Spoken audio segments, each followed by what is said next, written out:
क्या आपको गणित कठिन लगती है?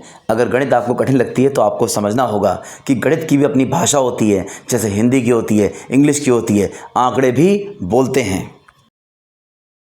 देखिए बच्चों, सब लोग ध्यान से सुन लीजिए। आपको जैसे हिंदी समझते हैं, इंग्लिश समझते हैं, वैसे गणित की भी भाषा होती है, आंकड़े बोलते हैं। जैसे आप लोग जानते हैं बच्चों, 3 + 4 ये गणित की भाषा ही तो है। तो आंकड़े बोल रहे हैं कि 3 रुपए लो, 4 रुपए लो, मिला दो, 3 और 4 कितने हुए? तो आप क्योंकि समझ चुके हैं गणित की भाषा को, तो आप जानते हैं ये साथ होता है। जितना ज्यादा भाषा पे कमांड हो जाती है, उतना ज्यादा हम मतलब निकाल लिया करते हैं। तो ये क्या है, गणित की भाषा को समझेंगे, आंकड़े भी बोलते हैं, इसको समझेंगे तब सब समझ में आएगा। तो हमने आपको समझाया था कि आप लोग जानते हैं बेटा कि जोड़ते कैसे हैं, जैसा भी बताया, जोड़ते कैसे हैं। फिर हमने आपको बताया कि बेटा घटाते कैसे हैं, आपने घटाना सीखा, अलग अलग तरह का घटाना हमने सीखा। फिर हमने आपको बताया कि गुणा कैसे करते हैं। गुणा कई तरह की होती है, जैसे 5 × 4 ये एक एक संख्या की गुणा है, मल्टीप्लाई है। अगर 5 4 × 2 1 तो ये दो दो संख्या की गुणा है, मल्टीप्लाई है। तो समझ रहे मेरी बात को बच्चों? आप पहाड़ों के बारे में भी जानते हैं, आप तो नहीं बच्चों गुणा के बारे में भी जानते हैं। जैसे ये 5 है, 5 में 5 जोड़ा, फिर 5 जोड़ा, फिर 5 जोड़ा, कितनी बार जोड़ा? 3 बार जोड़ा। तो 3 बार अगर जोड़ना नहीं चाहते हैं तो 3 से गुणा कर दीजिए, ऐसे 5 3 गुना हो गया। यहीं से पहाड़े या यहीं से गुणा बनी थी। 5 + 5 + 5 कितना हुआ बच्चों? 15। और 5 3 कितना हुआ? 15। कितने बच्चे जिनके बात सुनना अभी? तो जोड़ना, घटाना, गुणा, बच्चों हमने जाना भाग क्या होता है, हमने जाना भाग क्या होता है। ये गुणा का निशान था, ये घटाने का निशान था, ये जोड़ का निशान था, बच्चों ये क्या था? भाग का निशान था। फिर हमने ऐसे सवाल किए जिसमें सब एक साथ आ जाते हैं, जोड़ना आ जाता है, घटाना आ जाता है, गुणा आ जाता है, भाग आ जाता है, और सारी संक्रियाएं हमें करनी पड़ती हैं। पहले भाग करते हैं, फिर गुणा करते हैं, फिर जोड़ करते हैं, फिर घटाते हैं। तो इन सवालों को हमने पढ़ा था भागु जोड़, भाग, गुणा, जोड़, घटा। इंग्लिश में इनको बोर्ड मास के सवाल कहते थे, बोर्ड मास। भाग, गुणा, जोड़, घटा सब एक साथ आते थे, उन सवालों को हमने किया और आपको सीखना है, सीख चुके हैं कई लोग, ये हमने करा। इसके बाद जो हम जानने जा रहे हैं बच्चों, ध्यान से देखिएगा। जैसे ये आपका मान लीजिए 42 है, और ये हमने भाग किया है इसको मान लीजिए 3 से। किससे भाग किया है? 3 से। 3 एकम कितना हो जाएगा बच्चों? 3 बचा कितना? 1, यहां कितना? 2, 3 चौक कितना होगा बच्चों? 12। तो आपको पता है ये क्या होता है? जो भाग करता है भाजक। ये क्या होता है बेटा? भागफल। ये क्या होता है बच्चों? शेषफल। ये पूरा पूरा भाग हो गया, पूरा पूरा भाग हो गया। अगर पूरा भाग नहीं होता है तो ये 43 है बच्चों। हम भाग कर रहे हैं किससे? 3 से। किससे भाग कर रहे हैं? 3। तो हम लोग क्या करते थे? 3 एकम 3, बचा कितना? 1, यहां से उतारा 3, 3 चौक 12, यहां कितना बचा? 1।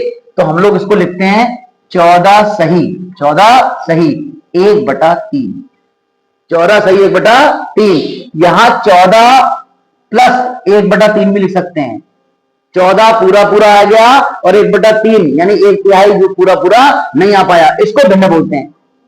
इस पोर्शन को क्या बोलते हैं बच्चों? भिन्न। तो आप समझ रहे हैं बच्चों, आंकड़ों को समझिएगा। भिन्न भाग का परिणाम है। भाग एक प्रक्रिया है, आपने भाग के सवाल करे और ये देखिए इस तरीके से मिलके आया, तो ये क्या है? भिन्न है। ये क्या है बच्चों? भिन्न है। ये आप लोग जान चुके हैं। फिर हमने बताया संबंध, भाज्य बराबर भाजक, गुणा भागफल, प्लस क्या होता है बच्चों? ये संबंध होता है इनमें, ये हमने आपको बताया। फिर भिन्न के बारे में एक और बात हमने आपको बताई कि जैसे बच्चों 4/12 लिखा है, अगर पेपर में आता है कि इसको न्यूनतम रूप में लिखो या इसको सरलतम रूप में लिखो, तो हम काटते हैं ऊपर नीचे। काटते हैं मतलब एक ही संख्या से भाग देते हैं। जैसे 2 दूनी 4, 2 छंग 12। फिर और कट रहा है, 2 एकम 2, 2 तिया 6। बच्चों क्या आ गया? 1/3। इसको लिख सकते हैं 1:3। किताबों में इसको लिखा होता है x, इसको मान लेते हैं 3x। जब आप सवाल करेंगे कि दो संख्याएं हैं उनमें 1:3 का अनुपात है, इसे अनुपात या रेशियो कहते हैं, तो एक संख्या को x मान लेंगे, एक संख्या को 3x मान लेंगे, क्योंकि इनमें मात्रा छुपा हुआ है। ये x होता है मासा, ये x क्या होता है, मासा। और अगर इसकी और इसकी गुणा कर दे तो जो मिलता है वो होता है लासा। वो क्या होता है, लासा। ये बातें क्लियर है। मासा और लासा की अवधारणा पे पहुंच गए। देखिए, जोड़ घटा गुणा भाग से भिन्न पे पहुंचे, भिन्न से किस पे पहुंच गए, मासा लासा पे। फिर यहां से पहुंच गए गुणनखंड पे। क्या सीखा आपने, गुणनखंड। जैसे मान लीजिए यहां पे लिखा हुआ है बच्चों 12, तो 2 छंग 2 तिया 3 एकम, इसे कहते हैं अभाज्य गुणनखंड ज्ञात करना। अभाज्य गुणनखंड ज्ञात करना। आप लोग जानते हैं मासा और लासा की बहुत सारी विधियां होती हैं, गुणनखंड विधि भी एक विधि होती है। आप मासा भी निकाल सकते हैं, लासा भी निकाल सकते हैं। इसके बाद अगर आपसे कोई पूछे कि परिमेय संख्या क्या होती है, परिमेय संख्या क्या होती है, अब आपको बहुत ज्ञान है, तो आपको पता है कि परिमेय संख्या क्या होती है, P/Q के रूप में लिखा जा सकता है। ठीक है बेटा, जहां Q 0 नहीं होता है, ये सारी बातें आपको पता है। और नॉर्मल किसी को बताना हो तो परिमेय संख्या एक प्रकार की भिन्न है, एक प्रकार की भिन्न है, जो ऋणात्मक भी हो सकती है, जो माइनस भी हो सकती है। अगर कोई पूछे कि आपका 1/4 क्या है, तो ये भिन्न है। क्या 1/4 परिमेय संख्या है, तो भिन्न भी है, परिमेय संख्या भी है। लेकिन बोले 1/4 तो भिन्न है, -1/4 क्या है, तो ये परिमेय संख्या है। ये क्या है, परिमेय संख्या। तो बेटा परिमेय संख्या माइनस में भी हो सकती है और भिन्न माइनस में नहीं होती। ये दोनों में फर्क है, ये दोनों में फर्क है। समझ में आ रहा है आपको। कोई पूछे भिन्न और परिमेय संख्या में क्या अंतर है, तो आप बता देंगे कि परिमेय संख्या माइनस में भी हो सकती है, भिन्न माइनस में नहीं होती, हमेशा प्लस में होती है। और कोई पूछे परिमेय संख्या की परिभाषा क्या है, तो आप लोग जानते हैं ऐसी संख्या जिसको P/Q के रूप में लिखा जा सके, जहां Q 0 नहीं है और P और Q दोनों क्या है बच्चों, पूर्णांक है।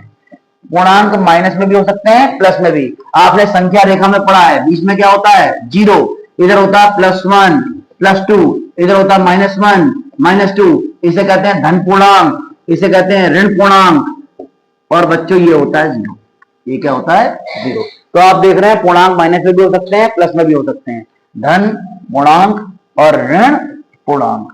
तो बच्चों आप लोग समझ जा रहे हो कि आंकड़े, गणित, इनकी अपनी भाषा है। यहां आंकड़े भी बोलते हैं और ये भाषा थोड़ी घूमी फिरी हुई होती है, लेकिन इसका अर्थ आप लोग निकाल लेते हैं तो आराम से आपको समझ में आ जाता है कि सवाल क्या कह रहा है। आपको समझ में आ गया कि जोड़ते हैं तो वो एक कथन है कि दो संख्याओं को जोड़ दीजिए, 2 में 3 जोड़िए 5 हो गया। तो गणित बोल रही है, आंकड़े बोल रहे हैं। आपने घटाने के सवाल करे, आपने गुणा करा, भाग करा, फिर आप भिन्न पे पहुंच गए और भिन्न के बाद आपने जाना परिमेय संख्या क्या होती है, आपने जाना लासा मासा क्या होता है, और आपने जाना कि लासा मासा की विधियां क्या क्या है अलग अलग। ये सारी चीजें हम पढ़ चुके हैं। इसके आगे आप जानेंगे तो आप जानेंगे बेटा वर्ग क्या होता है, फिर आप जानेंगे वर्गमूल क्या होता है। तो आपने जाना किसी संख्या को उसी से गुणा कर दी, 2 दूनी, ये होता है वर्ग। और वर्ग का उल्टा क्या होता है बच्चों, वर्गमूल। वर्ग का उल्टा क्या होता है, वर्गमूल। सुन लीजिए, किसी संख्या का वर्ग कर दें तो ये आ गया, और वर्ग का उल्टा क्या होता है, वर्गमूल होता है। फिर क्या जानेंगे आप, घन और घनमूल। घन और घनमूल, किसी संख्या की उसी से 3 बार गुणा कर दें, 2 गुणा 2 गुणा 2, 2 दूनी 4 दूनी 8, तो ये होता है घन। और घन का उल्टा ये होता है बेटा घनमूल। 2 का घन कितना है, 8, तो 8 का घनमूल कितना हो गया, 2। तो इस तरीके से ये बेसिक चीजें आपने जान ली, इन्हीं से गणित बनी हुई है।